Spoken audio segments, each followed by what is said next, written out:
কতদিন পর নিজেকে নিয়ে কিছু কথা লিখলাম। ধ্বংসের দিকে তাকিয়ে মুচকি হাসি দেওয়া এক অদ্ভুত মানুষ আমি। হয়তো আমি পাগল, হয়তো অনুভূতির ভিতরে এক গভীর অতল দুঃখ বাসা বেঁধেছে, তবু নিজেকে জোর করে হাসাতে শিখে গেছি। যেদিন ভিতরটা একেবারে ভেঙে গিয়েছিল, সেদিনও বাহির থেকে এক চিলটে হাসি মুখে নিয়ে সবার সামনে দাঁড়িয়েছিলাম। কষ্টগুলোকে বন্ধু বানিয়েছি, একাকিত্বকে আপন করে নিয়েছি। মানুষ ভাবে হয়তো আমি সুখী, কিন্তু তারা জানে না প্রতিটা রাত এক একটা লড়াই নিজে নিজেই বুঝিয়ে রাখি। অথচ আমি জানি আমি ভালো নেই, ভেঙে যাচ্ছি প্রতি রাত একটু একটু করে। আর এই ধ্বংস হওয়াটাকেই যেন ভালোবেসে ফেলেছি।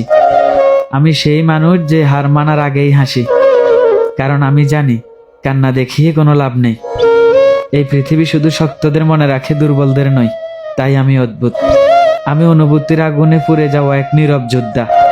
আমার জীবনে কোনো সুখের গল্প নেই, এটা নিঃশব্দ বিপ্লব, যেখানে হাসির আড়ালে লুকানো থাকে হাজারো না বলা কথা।